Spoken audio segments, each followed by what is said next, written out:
tarde, boa tarde. Tudo bem com vocês? Eu estava aqui conversando com meu filho Vitor, com a noiva Fernanda, estávamos trocando ideias sobre espiritualidade, até para desenvolver o programa de hoje. E você fique à vontade para mandar suas perguntas aqui para o programa. Nós estamos ao vivo agora no Facebook. Você digite, escreva no campo, escreva no Facebook Rádio Mundial. Você vai me ver ao vivo falando sobre espiritualidade. Eu quero agradecer a todos os ouvintes. Eu tenho ouvintes que estão agora viajando de uma cidade para outra. Alguns, como eu falo muito rápido, eles falam: Mônica, você fala muito rápido, Mônica, eu tenho que parar o carro no acostamento para te ouvir. Muito bacana, né? E essa semana, sim, foi uma semana incrível, porque eu fiz muitos atendimentos de mapa astral. Não sei por que motivo, mas eu fico honrada. Eu faço muitas consultas, atendimentos para homens, eles me procuram bastante sobre todos os assuntos. Eu me sinto realmente honrada por vocês me escolherem para poder ajudá-los aí nas suas dúvidas profissionais e sentimentais, né? E essa semana foi uma semana, assim, especificamente, assim, ontem, sábado, eu fiz uns atendimentos, assim, que foi muito promissor, foi muito bom. Obrigada por vocês estarem aí na minha vida. Deixa eu falar uma coisa para vocês. Toda semana, então, eu falo sobre as dúvidas, né? Sobre as dúvidas de vocês. E deu um probleminha aqui de áudio. Pronto, meu filho já corrigiu. E uma cliente minha, uma consulente minha, ela falou assim: Mônica, eu achei bacana a pergunta dela, não sei se eu vou conseguir, eu estava tentando conversar, estava falando com meu filho sobre isso, como é que eu podia desenvolver esse tema.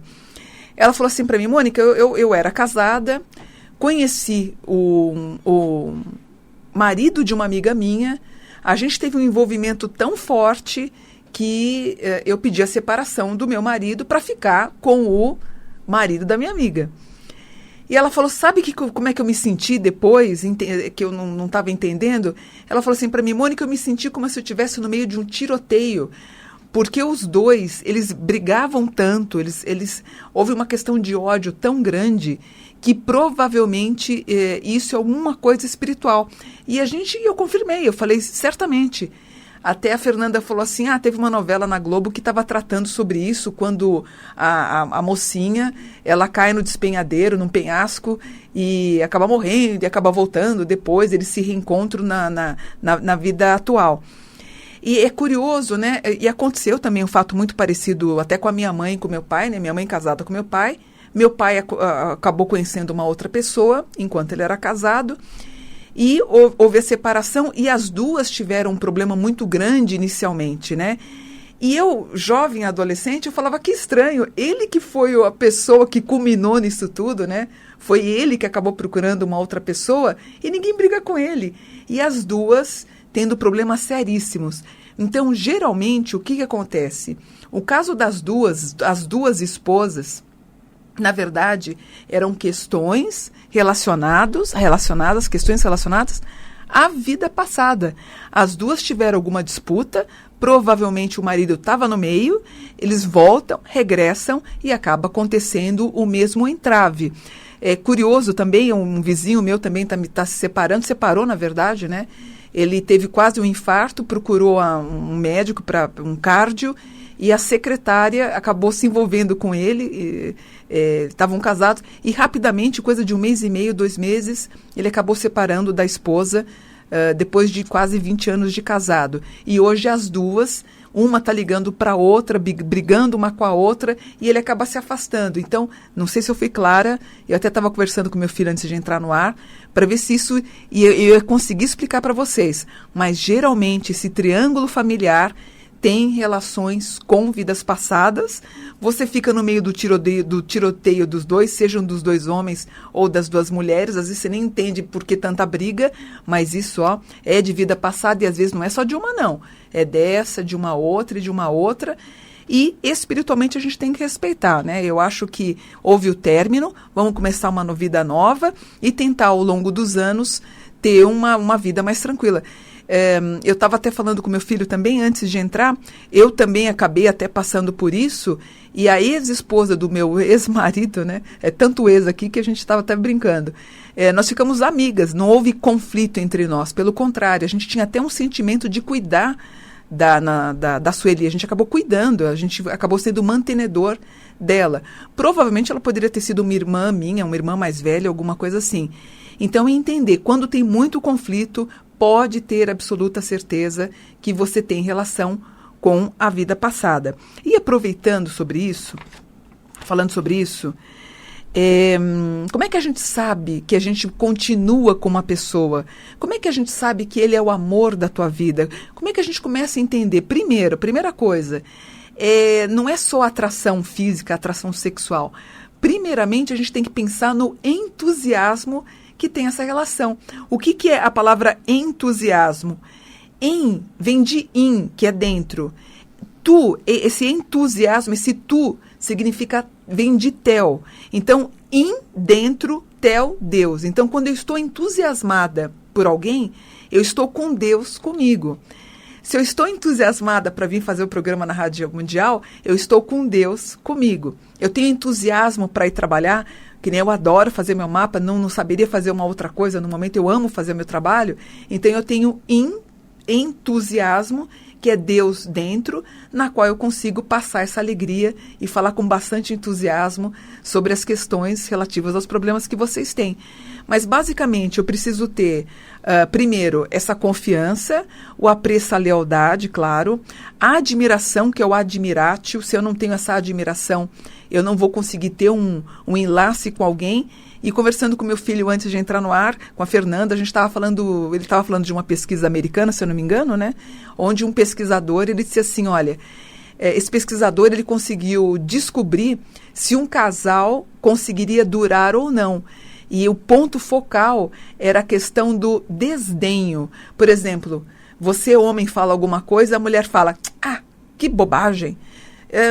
A mulher fala alguma coisa e o marido fala, isso é uma tontice. É o primeiro passo onde isso estaria fadado ao término da relação. Então, ou você se controla e você tem a admiração pelo que ele está falando, ou fatalmente o seu casamento vai chegar num ponto que vai estar fadado ao término.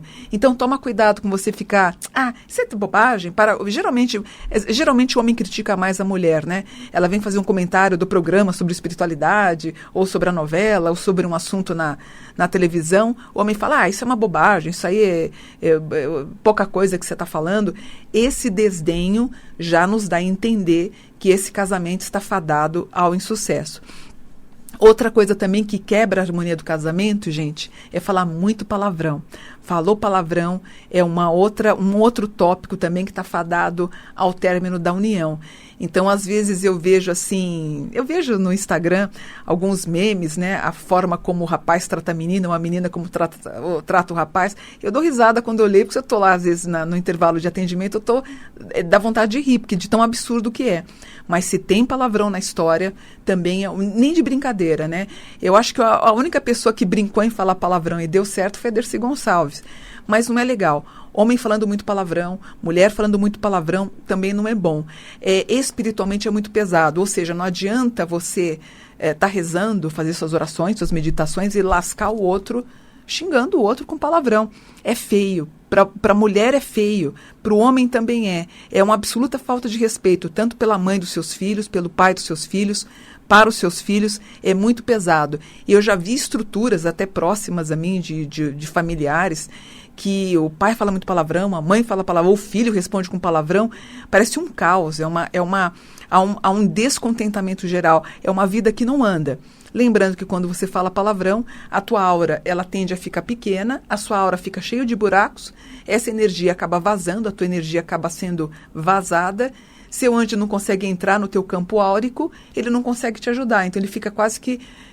ele não consegue entrar nesse campo material para poder te fornecer a ajuda que você precisa. Então, maneira na oração, senão a gente não consegue ter um resultado positivo, certo? O que mais que eu ia falar para vocês?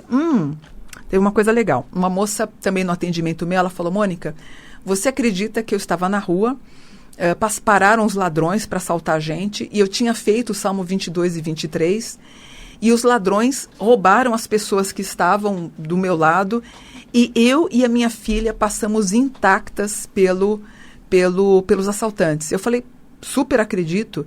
Ou seja, o Salmo 22 e o Salmo 23 são poderosos, realmente colocam em você uma armadura espiritual na qual você fica protegida.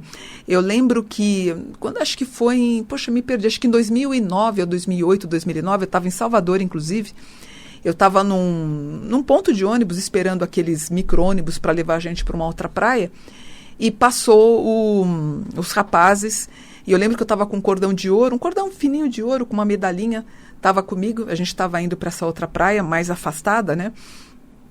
E todo mundo foi assaltado. E eu não fui, eu fui a única que não fui. E eu tinha acabado de ter feito uma tatuagem, eu estava até com aquele plastiquinho ainda, eu fiz uma tatuagem no pé, os anjos guiam meus passos. E eu tinha feito oração, como eu faço todo dia, eu fiz a oração, também fiz uma mentalização, eu fiz o Salmo 91, e eu fui a única também que não foi assaltada. Então, existe proteção? Sim. Quem fala para você que orar que é uma bobagem, orar faz com que a tua aura também entre em expansão e você consiga ter aquela redoma espiritual. Você consegue ter uma proteção. Eu sempre faço o Salmo 91, já é o salmo que eu já até decorei. Algumas pessoas fazem o 22, o 23. Você pode fazer o Pai Nosso, a Ave Maria. Faça uma oração. É a única coisa que dá para criar essa energia positiva, né? Eu lembro, não me lembro, poxa vida, eu devia ter pesquisado isso, talvez eu deixe acho que eu vou deixar para a semana que vem, eu vou falar sobre uma história, vou deixar para a semana que vem, porque eu não tenho conteúdo aqui, também não vou chutar. Eu vou contar um caso interessante para vocês de magia negra contra o Cristiano Ronaldo, e deu um bafão e deu um bafafá, porque eu entrei na história, inclusive saiu em todos os sites europeus. Era uma história de magia branca contra magia negra, né? E a pessoa dizendo que ia me fazer muito mal e tal, mas eu conto com mais detalhes semana que vem. E eu sempre digo para as pessoas, né? Que as pessoas me procuram, fizeram magia negra para mim, fizeram um trabalho para mim. Eu falo, olha, eu tenho tanta fé que eu até brinco com os meus detratores, né? Eu falo, olha, eu te dou meu nome completo, telefone, e-mail, endereço da minha casa, pode fazer despacho na frente da minha casa. Como para mim, eu não acredito no poder dessa pessoa, para mim tanto faz como tanto fez. Era essa fé que eu queria que vocês tivessem. Aí você fala, Mônica, mas você estuda. Você fala sobre anjos há mais de 30 anos, é claro que você tem mais força. Todo mundo tem, mas você não pode vacilar. Você tem que acreditar nessa fé, nessa oração que você está fazendo, entender que você tem todo dia um dia de proteção e nada vai acontecer na tua vida. Tem que ter essa fé, essa determinação. E eu sempre conto a história de um homem que fazia voodoo e ele colocou lá o nome da pessoa, pediu para um assistente dele bater na porta da pessoa que ele iria supostamente fazer o mal, e até uma entrevista na BBC de Londres perguntou por que aquela pessoa ficou doente se você nem fez o trabalho. Ele falou, o segredo é o seguinte, eu mandei o assistente dizer que eu estava fazendo, eu não fiz nada. E ele próprio começou a ficar adoecido só por acreditar que eu estava fazendo magia negra ou feitiço contra ele. Por isso que eu falo para vocês, força, foco, pensamento positivo, acreditar nessa força superior é o passo número 1 para a gente ter uma boa vida, ter equilíbrio na nossa vida e cuidar com que os nossos caminhos sempre sejam protegidos. Uma outra moça perguntou para mim assim, Mônica, a consulta por Skype funciona? À distância? Eu respondi para ela, funciona, né? Para mim o Skype é uma ferramenta maravilhosa, onde eu faço o exercício do mapa astral. Como eu não dou o passe na pessoa, eu não preciso dar o passe na frente, eu posso até ministrar, enviar o reiki, energia positiva para ela, que eu faço isso para todos os meus clientes todos os dias, de manhã e à noite.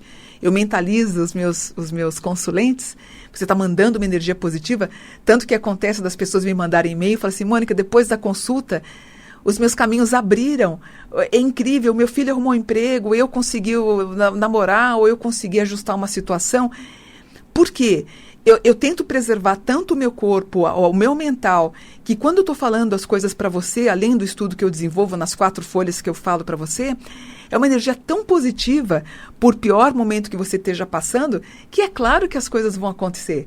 É uma menção positiva, né? É o tal do entusiasmo, que é o Deus conosco.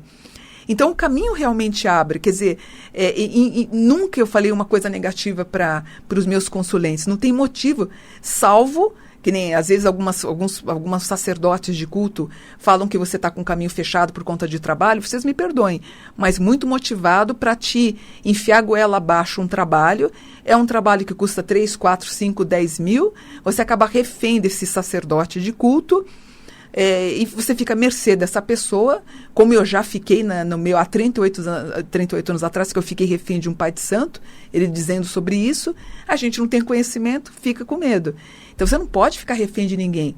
Não é assim que as coisas funcionam. Então a gente tem que passar sempre um positivismo e entender que a vida vai acontecer. Agora, muito dos prejuízos que você pode estar passando, você mesmo pode ter cavado. O importante é a gente sair dessa situação de estresse e tentar encontrar um caminho. Às vezes são coisas simples.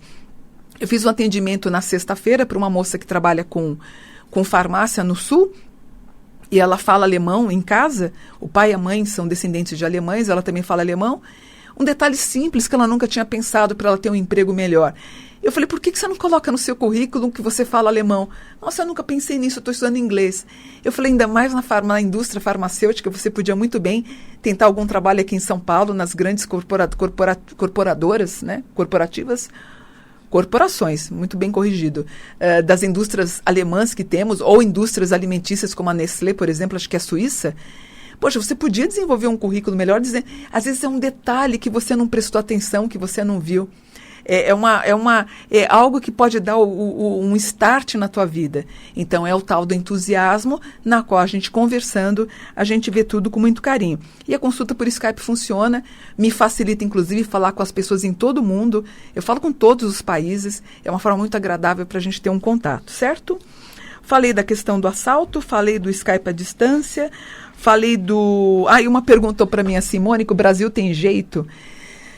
Eu sou muito otimista, mas o Brasil está deixando a desejar, né? Nós temos aí os piores políticos do mundo estão no Brasil e o pior presidente do mundo. Gente, o pior presidente do mundo com 3% de aceitação, gente, brincadeira. E eu, com meu ego inflado, olho para a Venezuela e falo, seus venezuelanos, vocês não vão fazer nada com esse presidente quase ditador? E aqui no meu quintal eu tenho o pior presidente do mundo. Brincadeira, né, gente? Aí as pessoas falam assim, Mônica, a gente tem que orar. É verdade, mas antes de orar, a gente tem que ter consciência. Aliás, uma das coisas que eu fico meio brava no Facebook, quando eu coloco uma exposição minha contra um político ou contra uma determinada situação, eu leio comentários do tipo, Mônica, você é espiritualista, não deveria falar sobre política. Por que eu não posso? Se eu pago os meus impostos, se eu vivo, por que o meu operador de mesa não pode falar sobre política? Porque ele é operador, eu não posso falar porque eu sou apresentadora, meu filho não pode falar porque trabalha no banco, minha nora não pode falar porque ela é médica, e nessa de não falar, nós temos hoje o país com o pior presidente do mundo, que é uma vergonha nacional e mundial, e nós temos os piores políticos do mundo. Quando eu vejo um político na televisão dançando e rindo da cara do povo brasileiro, isso é tão triste que dá vontade de sentar e chorar. Eu acho que todos os espiritualistas que acreditavam, que infelizmente já morreram, como Chico Xavier, que eles falaram que o Brasil seria o berço da consciência planetária e da espiritualidade, eu acho que devem estar todos muito tristes. Quando uma pessoa fala para mim, Mônica, nós precisamos orar mais, eu concordo que precisa, mas antes a gente precisa de educação. Antes a gente precisa ter postos de saúde com qualidade, a gente precisa de educação, pagar melhor os nossos professores. O que se ganha um político e o que se ganha as pessoas que estão junto com o político que está em Brasília, daria para pagar não sei quantos professores. Isso é um absurdo, é uma vergonha. Então isso me deixa muito triste em saber que o Brasil está numa decadência moral absoluta. Eu fiz um programa sobre o mapa astral do Brasil, falando sobre o Brasil de modo geral, ainda comentei, vai ter muito problema no Rio de Janeiro. Não deixa de ser meio óbvio também, não precisa nem ser espiritualista para ver tudo isso. E o que está acontecendo com o Rio? Eu tenho até um compromisso no Rio agora em dezembro, janeiro. Eu mesma estou com um pouco de medo de ir para o Rio. Imagino os turistas. Estamos acabando com o nosso país.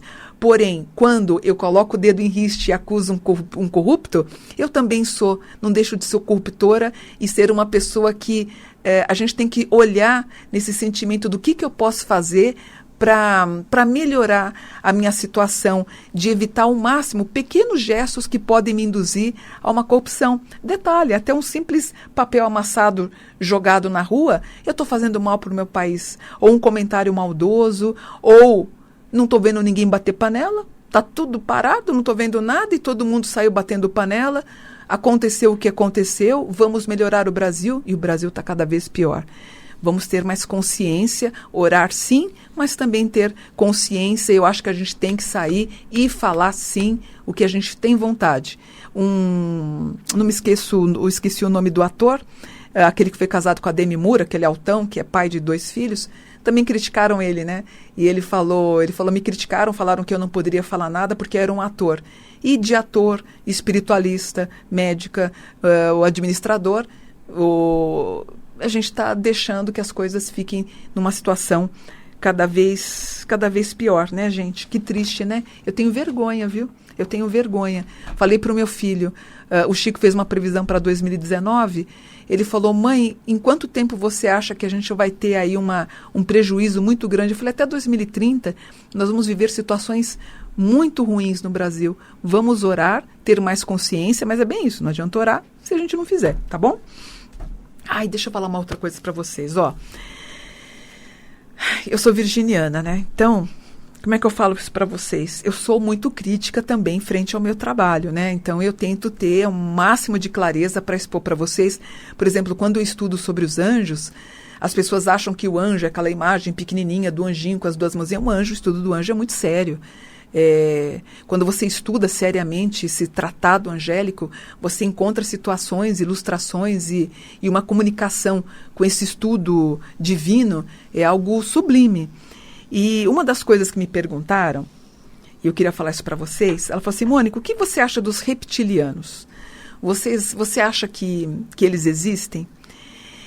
Para mim é tão complicado isso, porque assim, eu sou uma apaixonada pela ufoarqueologia, então adoro aquelas situações, aquelas pinturas antiguíssimas, onde você tem de 7.000 anos, você tem umas pinturas com pessoas com capacete, gente, com roupas iguais dos astronautas. Você fala, gente, isso é fabuloso.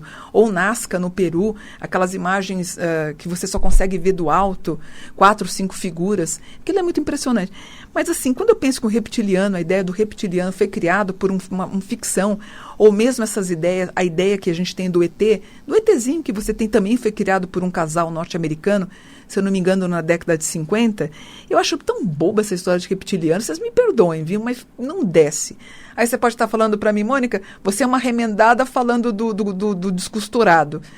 É complicado, né? Quando você tem a história do anjo citada na Bíblia quase 500 vezes, e mesmo Jesus se deixando auxiliar pelos anjos, você tem um pouquinho mais de respaldo bíblico, enfim, histórico nem tanto, não posso dizer, porque não há o registro do fato, né? Não há o fato, como não houve também no percurso de Moisés. Mas você tem aí gerações tratando sobre os anjos, enfim. E o que são os reptilianos, né? Eles são chamados de reptoides, de povo lagarto e dos dracônias. Então é muito complicado eu achar que em outros planetas tem um jacaré. Ah, me poupa, não, me perdoe, meus amigos. Olha, quem curte meu programa sabe que eu sou assim, não dá para entender um dragão, alguma coisa com uma consciência superior. Não dá. E esses reptilianos seriam alienígenas que eles chegariam ao poder aqui na Terra. É tão complicado que eu não sei nem se eu falo isso para vocês, mas eu vou falar porque me perguntaram. Os reptilianos seriam extraterrestres que estariam usando a forma humana. Eu sei que eu vou tomar pau de algum grupo de ufologia, mas me perdoem a minha opinião. Por exemplo, o presidente da Coreia do Norte, George W. Bush, a Elizabeth II, eu vou aproveitar, já que a gente está falando sobre isso tudo, até coloco o Temer na história. Então, são pessoas os reptilianos que conseguiriam ter uma forma humana e vampirizariam essas pessoas.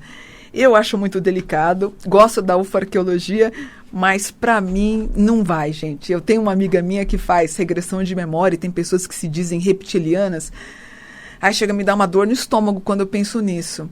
Respeito quem acredita, quem frequenta, enfim, congressos ufológicos e tal, mas assim, para mim é um pouco delicado. Enfim, já estou com a cena para dizer que eu tenho que ir embora, já estourei o tempo, inclusive. Eu volto então semana que vem para falar de mais assuntos interessantes para vocês. A gente volta então para mais um programa Mônica Bonfilho. Namastê, fique com Deus. Até semana que vem. Tchau.